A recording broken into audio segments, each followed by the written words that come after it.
कभी भी इन भोगों की हानि हो जाने पर मुख म्लान करके उदास निराश मत हो, क्योंकि ये कोई लाभ नहीं था जिसे तुम हानि मान रहे हो कि वो वस्तु नष्ट हो गई, धन नष्ट हो गया, हमें तो सबने छोड़ दिया, हमारा तो उपहास करते। कुछ नहीं, ये लाभ ही नहीं था। यदि नाम जप कर रहे हो तो भगवान तुम्हारे हैं, तो तुम्हें शोक कैसे आ सकता है? ना, यहां मना कर रहे, हृदय मुख म्लानि निकृद्धा निबुद्धि, अय बुद्धिहीन, किसी भी हानि में तो उदास मत हो। ये कोई हानि है? तो बोले हानि फिर किसे कहते? बोले हानि हरिवंश के नाम अंतर परे। अगर आप राधा राधा जप रहे हो, कृष्ण कृष्ण जप रहे हो, श्री हरिवंश राधा वल्लभ श्री हरिवंश, कोई भी हानि हो गई, उदास होने की जरूरत नहीं है। मेरे स्वामी ने एक सेकंड में पलक झपकते अनंत ब्रह्मांड रच दिए, वो जब जैसा चाहेंगे कर देंगे, जोई जोई प्यारो करे सोई मोहि भावे। मुझे निराश या मुख म्लान करने की जरूरत नहीं। देह स्त्री वित्र पुत्रादिशु नहीं, बहुत पवित्र बात करे, देह तुम्हारी और स्त्री और पुत्र और वित्त अर्थात धन पुत्र स्त्री शरीर ये तुम्हारा न, ये नहीं है तुम्हारा, नहीं।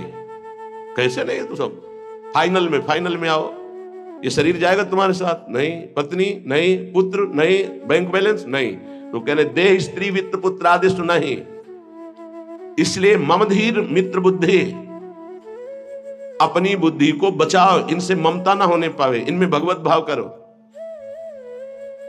स्वशत्रुष पीड़ायाम समन्तात, कोई कितनी भी पीड़ा दे उससे दुश्मनी ना होने पावे।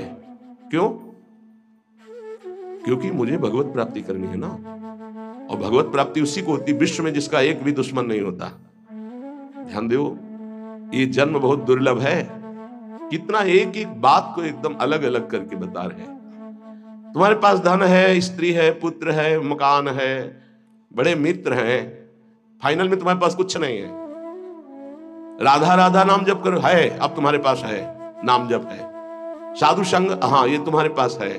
वाणी गायन, हाँ ये ठीक है। दूसरों की परोपकार भरी सेवा, हाँ है तुम्हारे पास संपत्ति है, ये जाएगी आपके साथ। मम धी माने बुद्धि, मम माने मेरा, इनको कभी मेरे भाव से स्वीकार मत करो कि मेरी पत्नी, मेरा पुत्र, मेरा धन, मेरा मकान। तुम्हारा शरीर भी तुम्हारा नहीं है, ये छूट जाएंगे यही, तो क्या भाव करें इनसे? भगवत भाव। इनमें जो पावर है उस सब में भगवान बैठे हैं, ऐसा भाव करोगे तो ये भाव तुम्हारा उद्धार कर देगा, संसार में फंसने नहीं देगा।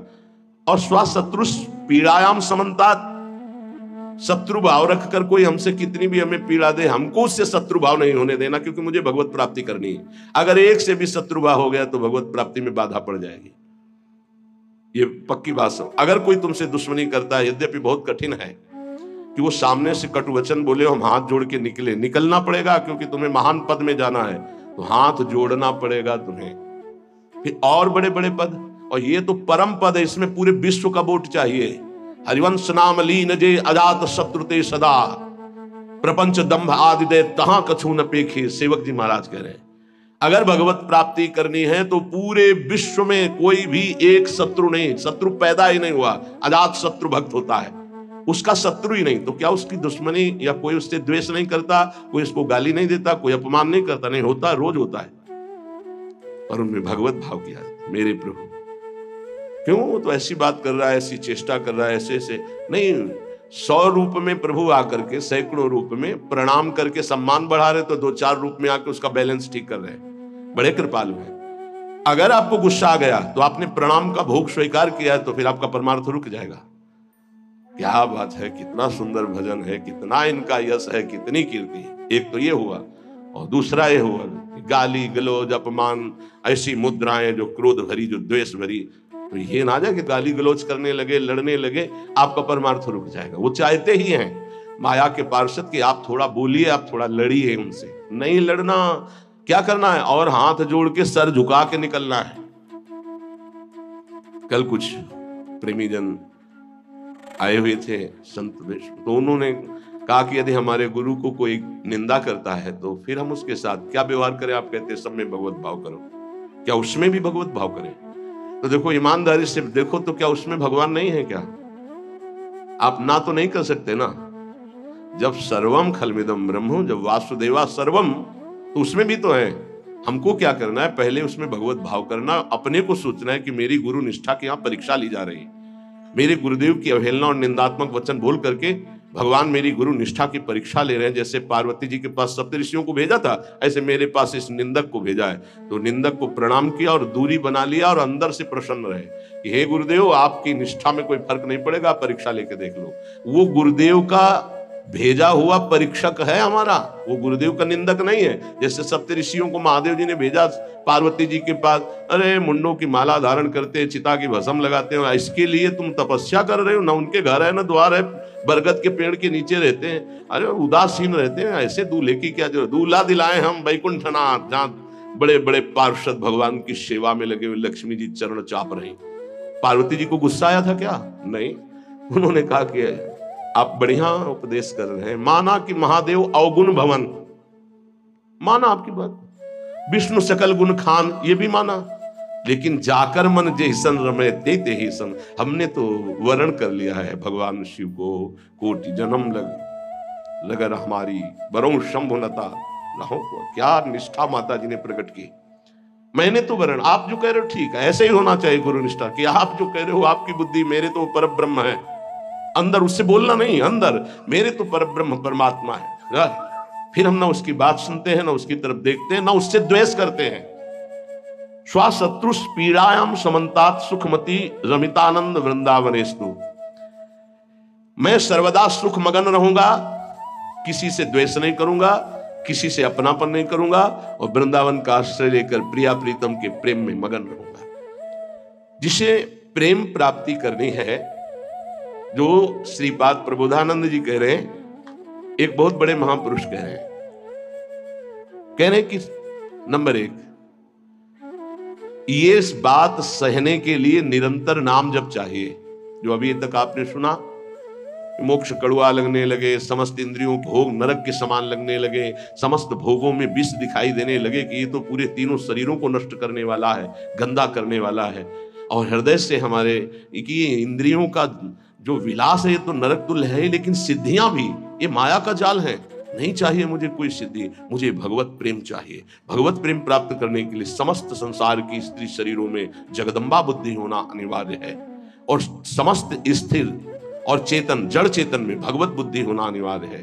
अपना शरीर, अपनी पत्नी, अपना पुत्र, अपना धन, अपना मकान, ये अपना नहीं है, अंतिम में छूट जाएगा, ये वैराग्य बुद्धि होना अनिवार्य है।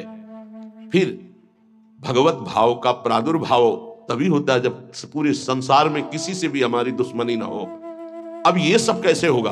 तो बोले नंबर 1, निरंतर जो नाम जप करता हुआ मालिक से प्रार्थना करता रहता है। मालिक कौन? अपने इष्ट से, कि हे प्रभु मुझे ऐसी सामर्थ्य दो कि कोई भी विषय मुझे परास्त न कर पावे, और पूरे संसार में मेरा किसी से भी द्वेष न हो। अद्वेष्टा सर्वभूतानाम, गीता जी भी कह रही, अद्वेष्टा सर्वभूतानाम, किसी भी भूत प्राणी के प्रति हमारा द्वेष दोष भाव ना हो। पहला, निरंतर नाम जप और प्रभु से प्रार्थना। इसमें लिखा है मालिक से प्रार्थना, अपने स्वामी श्री हरि से, इष्ट से प्रार्थना कि मुझे ऐसी सामर्थ्य। प्रार्थना में बहुत सामर्थ्य है। अरे बहुत सावधानी की जरूरत है। किसी के प्रति जरा सा भी दोष चिंतन, जो भजन जिनका एक तार चलता है, बड़ी बाधा खड़ी हो जाती है। श्री रूप गोस्वामी जी लीला चिंतन कर रहे हैं, उसमें दिखाई दिया कि प्रियाजू पुष्प चयन कर रहे, ये पुष्प, तो लालजू गोदी में उठा लिए, प्रियाजू ऐसे पुष्प का गुच्छा ले रही, एक हाथ से डाल पकड़े हुए। लालजू ने देखा कि सुरक्षित डाल पकड़े प्रियाजू नजदीक की छोटी कुंज में, तो छोड़ दिया, तो प्रियाजू ऐसे, और लालजू आनंदित हो रहे हैं। पूज्य श्री रूप गोस्वामी को भी हंसी आ गई कि लालजू को ऐसा विनोद सूझा। इस समय अत्यंत सुकुमार प्रियाजू डरप रही हैं। फिर लालजू ने अपनी गोद में ले लिया, फिर उनका शमन हुआ। जिस समय वो हंस रहे थे उस समय एक संत जा रहे थे जो लंगड़ा के चलते थे ऐसे ऐसे, और वो ऐसे अर्ध निमीलित नेत्रों में ऐसे हंस रहे थे। उनको दृष्टि गई कि अरे भगवान ने मुझे लंगड़ा बनाया है तो हंस रहे हैं, हम तो समझ रहे थे बहुत बड़े महापुरुष हैं और ये हमारी हंसी कर रहे हैं, ऐसा कैसे हो सकता है? हाँ ना, हमारा प्रारब्ध भोग है ना, हमारा पैर ऐसा है इसलिए हंसी का पात्र में। बड़े अंदर से दुखी हो गए, चले गए, लीला बंद हो गई। अब आप बताओ, उन्होंने सोचा नहीं, देखा नहीं, वो तो प्रिया प्रीतम को देख रहे थे। बड़े विकल हुए जब लीला बंद हो गई। तो फिर पूज्य श्री सनातन गोस्वामी से चर्चा की, क्योंकि दोनों महापुरुष की हमारी लीला बंद हो गई। तो उनका एक ही उपाय, वैष्णव अपराध बन गया। वो वैष्णव अपराध, किसी वैष्णव को अभद्र बोले या दुख पहुंचाए, ऐसा संभव ही नहीं। महाप्रभु चैतन्य देव की कृपा से ऐसा संभव ही नहीं है। कैसे ऐसे उनका है तो वैष्णव अपराध। अब ये विचार हुआ कि कैसे जाना जाए कि किससे अपराध बना, कैसे जाना जाए, जब किया ही नहीं प्रकट में तो जाना कैसे जाए। तो बोले कोई वैष्णव दुखी हो गया है तो वैष्णव सेवा की जाए, आसपास के जितने संत सबको निमंत्रण दिया जाए, पता चल जाएगा, सबकी जूठन पाई जाएगी तो शायद पुनः अपराध कोई हुआ हो जाने अनजाने में तो उसका मार्जन हो जाएगा। ऐसा हुआ, आसपास के सब संतों को निमंत्रण दिया गया। वैष्णव जो ही उनके पास निमंत्रण गया तो नाराज होके बोले, पहले तो उपहास करके हंसी उड़ाते हैं, फिर निमंत्रण देते हैं, हमें नहीं जाना। तुरंत सूचना आई कि वो नाराज है। अरे तुरंत गए पूज्य श्री रूप गोस्वामी जी और कहा, प्रभु कब हमने आपका उपहास किया? तो कहा, प्रभु प्रभु आप कर रहे हो, उस दिन हम जा रहे थे और जैसे हमारा भगवान ने पैर ऐसा कर दिया तो झटका मार के चलते हैं तो आप हंस रहे थे। तो उनका मुझे तो याद ही नहीं कि आप कब निकले और हम कब हंसे। तो उन्होंने समय बताया कि अमुक दिन उस समय। अच्छा।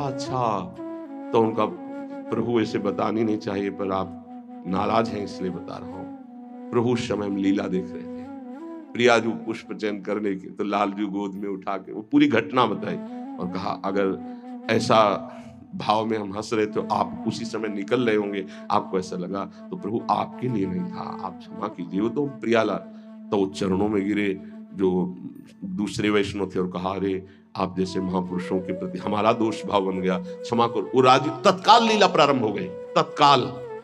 अब आप विचार करो, जब दोष नहीं है वैष्णव दुखी हो गए तो लीला रुक गई। फिर अगर केवल स्वीकृति की हाँ ये गलत है, वो गलत कर रहे हैं तो भी हाँ गलत है, नहीं और भगवान की लीला भगवान जाने। नहीं आप बताओ कि ये गलत है कि सही, नहीं तो हम कोई जज है क्या? जिनके सारे हम चल रहे हैं उनके सारे वो चल रहे हैं, उनसे पूछो जाके, चले जाओ राधा राधा राधा। कभी किसी का फाइनल करने के नहीं, तस्मात् शास्त्रम तो तुम्हारा। ये बहुत सूक्ष्म विषय में इसलिए वर्णन किया, बहुत सूक्ष्म विषय है, बहुत सावधान।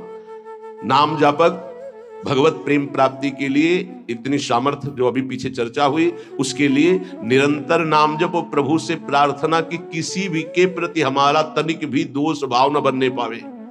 प्रभु से प्रार्थना, वही सबके हृदय में बैठे, वही आपको ऐसी सामर्थ्य देंगे। क्योंकि सृष्टि में आपके प्रति प्रतिकूल व्यवहार होगा, आपका उपहास करेंगे, आप नाना प्रकार के कटु वचन बोलेंगे, आपको सह जाना है, उनके प्रति कटु वचन नहीं करना, दोष भाव नहीं करना, नहीं अपनी भगवत प्राप्ति में बाधा आ जाएगी।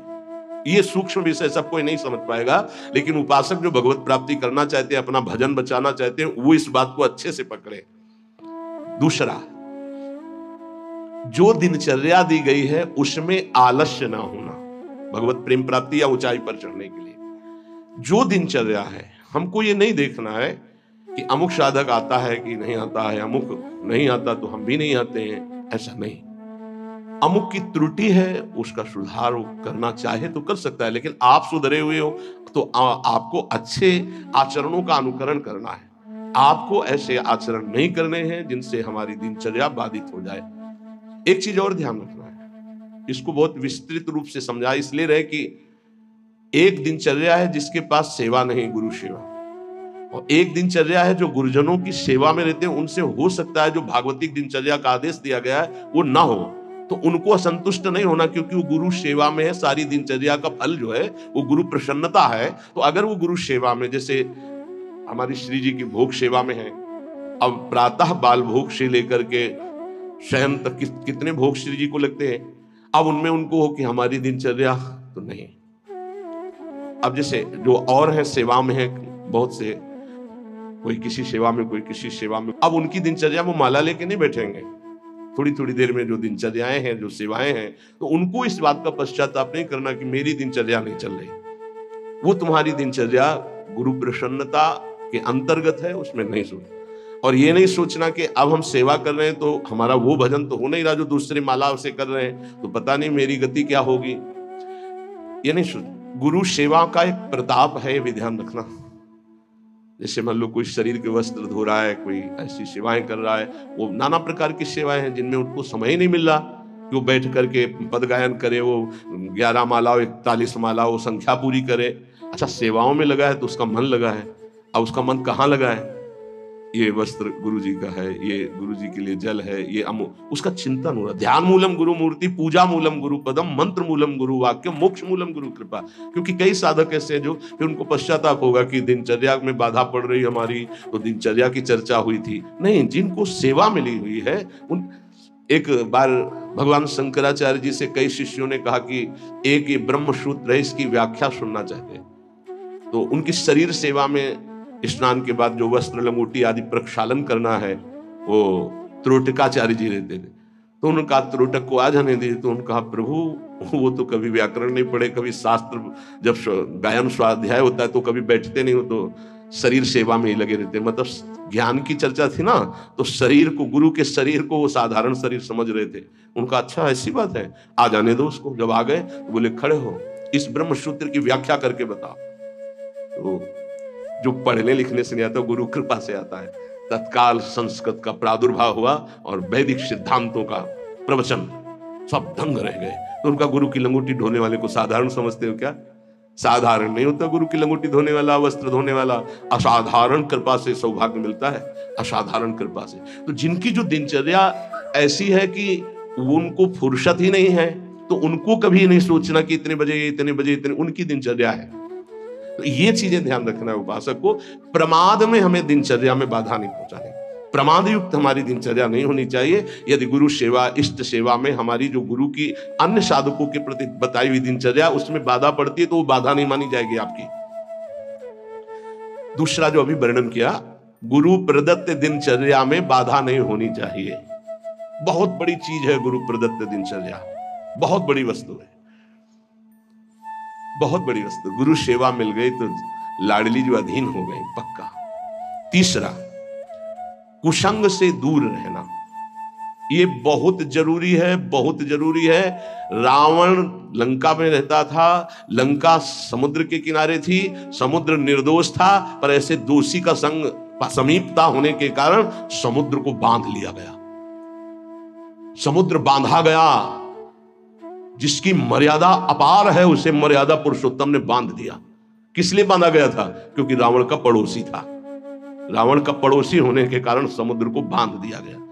जो रही उत्तम प्रकृति का कर सकत कुसंग, चंदन विष व्यापत नहीं लपटे रहत भुजंग। अच्छा, जब कोई गलत करता है तो वो चार से थोड़ी कहता है कि मैं गलत करता हूं, नहीं, वो सही और कुबुद्धि को वो ही सही दिखाई देता है, गलत सही दिखाई देता है और वो परमार्थ से भ्रष्ट हो जाता है। इसलिए कुसंग से बहुत दूर रहना चाहिए। सत्संग और कुसंग का कैसे पहचान करोगे कि हमारा कुसंग हो रहा है, हमारा सत्संग हो रहा है या कुसंग हो रहा है, कैसे पहचान करोगे? तो संतों ने कहा है, जाके संग कुमति मति उपजय करत भजन में भंग, जिससे देह भाव पुष्ट होने लगे, भगवत भाव नष्ट होने लगे, वैराग्य भाव नष्ट होने लगे, राग पुष्ट होने लगे, भजन छूटने लगे, संसार अच्छा लगने लगे, नाम छूटने लगे और ध्यान अच्छा लगने लगे। गुरु से अश्रद्धा हो जाए, भक्ति से अश्रद्धा हो जाए, ये कुसंग का फल होता है। अच्छा, कुसंग का फल जब आपके ऊपर चढ़ेगा तो आपको नहीं लगेगा मैं कुसंग कर रहा हूं, नहीं तो ठीक हो जाओगे। सामने से महापुरुषों को लगेगा कुसंग कर रहा है, और वो जब कहते हैं तो उनको चिड़चिड़ाहट होती, मैं कहां कुसंग कर रहा हूं। नहीं नहीं, क्योंकि कुमति कभी स्वीकार नहीं करती कि मैं कुमति हूं, अगर स्वीकार कर ले तो सुमति आ जाए। कुसंग से बचना चाहिए। पहला है निरंतर नाम जप करते हुए भगवान से प्रार्थना करना कि कभी किसी के प्रति हमारा दोष दर्शन न हो, शत्रुता का भाव न हो। दूसरा, गुरु प्रदत्त दिनचर्या का पालन करना, आलस्य बिल्कुल ना आने देना। तीसरा, कुसंग से बचना। और चौथा, उन ग्रंथों से, उन प्रवचनों से, उन किस्से कहानियों से, उन चित्रों से बचना चाहिए जिनसे हमारा भगवत भाव नष्ट होता है। जैसे कल एक प्रसंग में प्रश्नकर्ता कह रहे थे कि हमको उपदेश मिला है कहीं से, बस श्वासों के आने जाने पर ध्यान दो, बस इसी से परम पद मिल जाए। यार श्वासें तो वैसे ही चल रही हैं, आने जाने के ध्यान का मतलब क्या रहा? श्वासों के आने जाने का ध्यान दो कि खाली तो नहीं जा रहे हैं। हर में राधा वल्लभ सी हरिवंश राधा राधा राधा। जैसे कल आपसे कहा था, नाम रूप लीला धाम से हटा दे, वो कुसंग होता है। वो बेचारा, पर हमका थोड़ी श्रद्धा है हमारे प्रति। बोले श्रद्धा ही तो लाई है आपके पास, तो हमका आज से राधा राधा नाम जप कर, और प्रभु का जो रूप ध्यान में तुम्हारे प्रिय लगे, राम रूप, कृष्ण रूप, हरि रूप, जो भी, तुरंत ध्यान कर, उनके ध्यान में लग। ये बिहारी जो राधा रमण, जो राधा वल्लभ, जो साक्षात भगवत प्राप्ति के लिए ही तो विग्रह रूप धारण करके प्रकाशित हो रहे। कभी कभी जिसे हम सत्संग समझते हैं वो कुसंग बन जाता है। इसको ध्यान से सुनना। इसीलिए रोज सत्संग में घुमा के आ जाती है बात कि इष्ट मिले और मन मिले, मिले भजन रस रीति। अरे भगवान शिव नाम जप करते हैं, सनकादि नाम जप करते हैं, वो परमात्मा निराकार है, साकार है, सगुण है, निर्विशेष, पूरा का पूरा आपको समझ में आ जाएगा। फिर उनको समझाया कि गुरुदेव साकार है कि निराकार, जो उपदेश किए थे। बोले साकार है। प्रणाम करते हो? हाँ। माला पहनाते हो? हाँ। तो गुरुदेव की पूजा हुई कि नहीं? बोले हाँ हुई। तुमका गुरुदेव मूर्त है कि अमूर्त? बोले मूर्त। तुमका मूर्ति पूजा हुई कि नहीं? बोले हाँ हुई। तुमको फिर काहे परेशान हो? समझे में नहीं आता है। अरे भाई बहुत संभल के शास्त्रों में जो लिखा उसको समझना के लिए बहुत पवित्र बुद्धि चाहिए। परमात्मा निराकार भी है। कैसे निराकार है? देखो आकार खंबे का इसमें है कि नहीं? और जब भावना किया प्रहलाद जी ने कि है तो निकल पड़ा ना नरसिंह रूप में, तो है ना साकार। वो निराकार रूप से सब जगह है, पुकारो तो साकार रूप होकर अभी दिखाई दे। वो साकार भी है और निराकार भी है। यहां जल है, इस वायुमंडल में जल है। देखो बोला कहां गीला हुआ।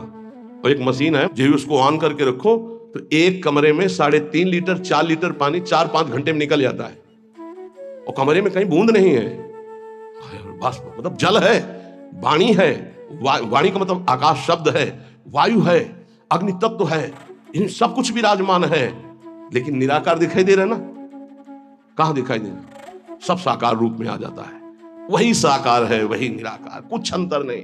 सबके हृदय में आकार ये देखो बाहर, और अंदर बैठा हुआ है निराकार। और पुकारो तो आकार रूप के लेके आ जाएगा। राम तो मर्यादा पुरुषोत्तम कमल नयन रूप धर करके वही आ जाए। वही रूप है, वही अरूप है। कोई अंतर नहीं। सब ज्ञान हो जाता है नाम जप से, सब ज्ञान। पर बचो ऐसे उपदेश से जिससे भजन ही ना हो पावे। ऐसी ग्रंथ है, ऐसे जैसे भगवान श्री कृष्णचंद्र जी ने गीता जो लिखी है, आप भगवान की वाणी को अपने भावना के अनुसार समझ लिए, लेकिन संपूर्णतया तो भगवान ही समझावे तो समझ पाओगे ना। सोई जाने जे देव जनाई।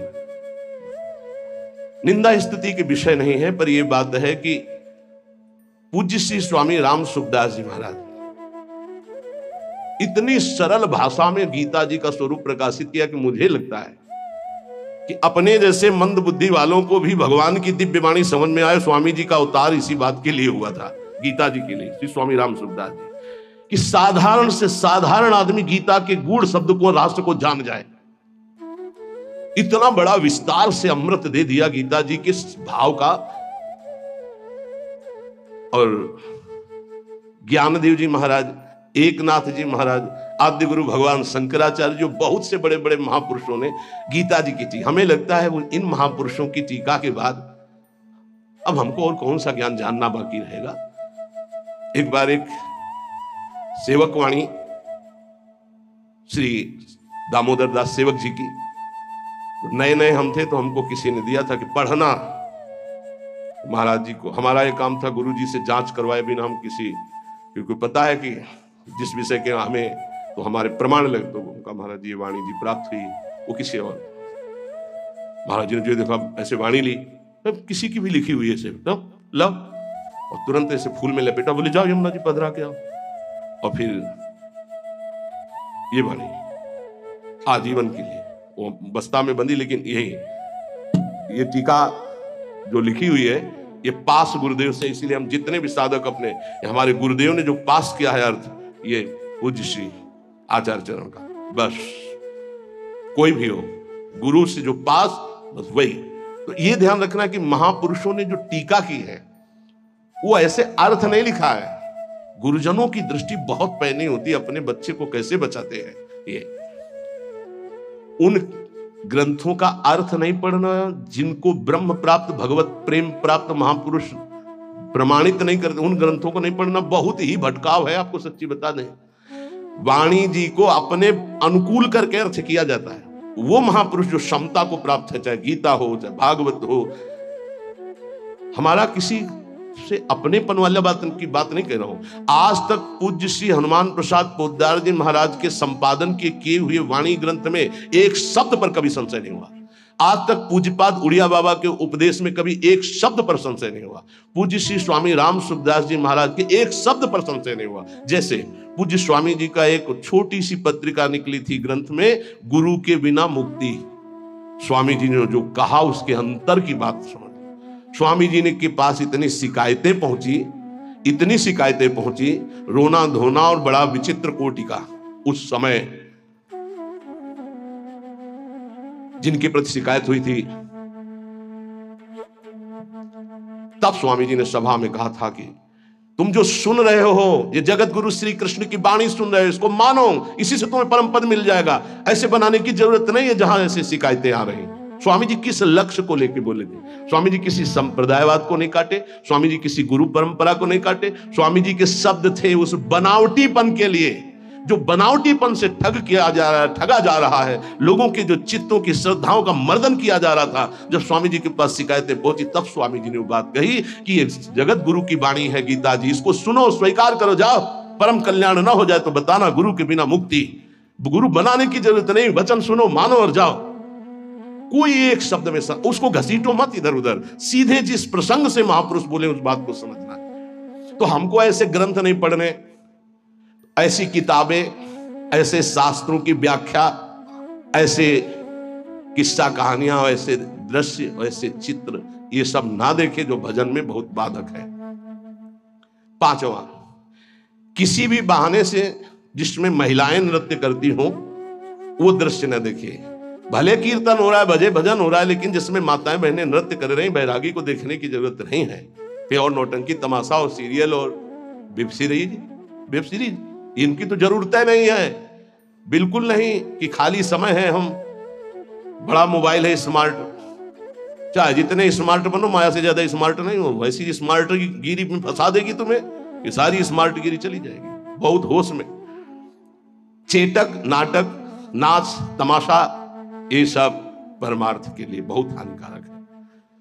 किसी बाहरी साधक से पूछा कि मोबाइल में आप, बोले बस गेम खेल लेते हैं। अरे यार, गेम खेलना है तो नाम का गेम खेलो, मंत्र का गेम खेलो, हाँ, वाणी जी का पूरा गेम खेलो। क्या शुरू करो उल्टा चतुरासी जी, आज वह देखिए तो प्यारी रंग भरी, छाण दे माननी मान मन धरी, वो नागरता की उल्टा गेम खेलो। अभी देखो आंसू आने लगेंगे तो ये गेम खेलोगे। अगला सूत्र प्रेम प्राप्ति के, अपनी निरख परख स्वयं करते हुए गुरुदेव से जांच करा ले। अपनी अंतर की वृत्तियों को देख ले, जहां को संशय लगे तो जांच करवा ले कि ये वृत्ति सही है या गलत। जैसे बाहरी लोग आके कराते हैं, अब सबे खड़े ना हो जाए वहां जाके कि एकांतिक तुम वहीं से होने लगे। रोज सत्संग में यही तो जांच परख होती कि आप अपनी जांच कर लो। नहीं तो एक बार कहा कि अपनी दिनचर्या बना के आओ, तो इतने कागज आ गए, हम कब तक हम इनको देखेंगे। दिनचर्या जांच, इंद्रियों का जब विषयों के प्रति आक्रमण होता है, एक वेग होता है, एक आकर्षण होता है, एक ऐसा जिसे तुम रोक नहीं सकते, उस समय तुम्हें जरूर संत संग में हो जाना चाहिए। उस समय बुद्धि काम नहीं करेगी। और जिस समय तुम्हारा केवल बुरा चिंतन बन रहा है, ये उस समय की बात है कि आक्रमण हो चुका है, अब तुम बच नहीं सकते। अब इसको संत संग से मिटाओ तुरंत, तुम अकेले नहीं मिटा पाओगे। और अगला जो है वो कह रहे जब तुम्हारा चिंतन गलत हो रहा है तो नोच के फेंक दो, मिटा दो उस चिंतन को जो गंदा हो रहा है, नहीं तो आगे फिर वही दशा आ जाएगी। एकांत में इंद्रियां और मन साधक के ऊपर शासन करते हैं। उस समय साधक को अपनी इंद्रिय और मन की रखवारी करना है बस। इसलिए एकांत में भजन बहुत जरूरी है। 10वां, जैसे परीक्षार्थी परीक्षा की तैयारी करता है, ऐसे परमार्थी द्वंद्वों की तैयारी कर ले। मान अपमान, निंदा स्तुति, लाभ हानि, सुख दुख, ये आने वाले हैं, तुम्हें समान रहना है। तैयारी करो परीक्षा की। और ये परीक्षा जब होती तब आप समझ नहीं पाते कि आपकी परीक्षा हो रही है, और समझने नहीं दिया जाएगा परीक्षा हो रही है। कम से कम परीक्षा में तो बताया जाता है कि कल से पेपर शुरू है, सावधान, तैयारी कर लो। अपने यहां परीक्षा बताई ही नहीं जाती, बाहर निकले से शुरू हो गई परीक्षा। अब तुम्हारे दिमाग में नहीं कि परीक्षा है, तो तुम उससे लड़ पड़े, फेल हो गए, नंबर कट गए। बिल्कुल हर समय कभी भी कहीं भी परीक्षा हो रही। ये बहुत बड़े महापुरुष हैं, कह रहे हैं कि जैसे परीक्षार्थी को अपनी परीक्षा की तैयारी करनी होती है, ऐसे परमार्थी को अपनी परीक्षा की तैयारी करनी। क्या? स्तुति, निंदा, मान अपमान, लाभ हानि, शत्रुता मित्र, ये द्वंद्व आएंगे, आपको उत्तर देना इनका, तभी आपकी द्वंद्वातीत अवस्था आएगी। तैयार रहो, रोने की जरूरत नहीं। उसने हमको ऐसा कह दिया, उसने ऐसा किया, उसने तैयार रहो, परीक्षा हो रही। और उस समय याद नहीं रहता कि परीक्षा हो रही, और जिसको याद रहता है बच के निकल जाता है। बड़े बड़े महापुरुषों को ये परीक्षा देनी पड़ती है, बड़े बड़े महापुरुषों को, ये मत समझो। हाँ, ये द्वंद आएंगे आपको, इनकी परीक्षा देनी परमार्थी हो। और 11वां, इतना भजन कर लो कि तुम्हारे हृदय में मौत का डर खत्म हो जाए, मृत्यु का डर खत्म हो जाए। दो प्रकार का डर होता है, एक विचार डर होता है और एक होता है सहज डर। सहज डर सबको होता है। सहज डर जैसे अपने लोग सत्संग में एकदम कोई चीख दे, एकदम ऐसे हो, इसे सहज डर कहते हैं। ये बड़े बड़े ज्ञानियों को, जीवन मुक्तों को भी होता है, पक्का होता है। जैसे अभी कोई कीक एकदम निकले, एकदम ऐसे हो जाएंगे, अरे सुरक्षित हो, कोई ऐसा नहीं। पर ये सहज डर है। और एक होता है विचार डर। भक्तों में, ज्ञानी महापुरुषों में विचार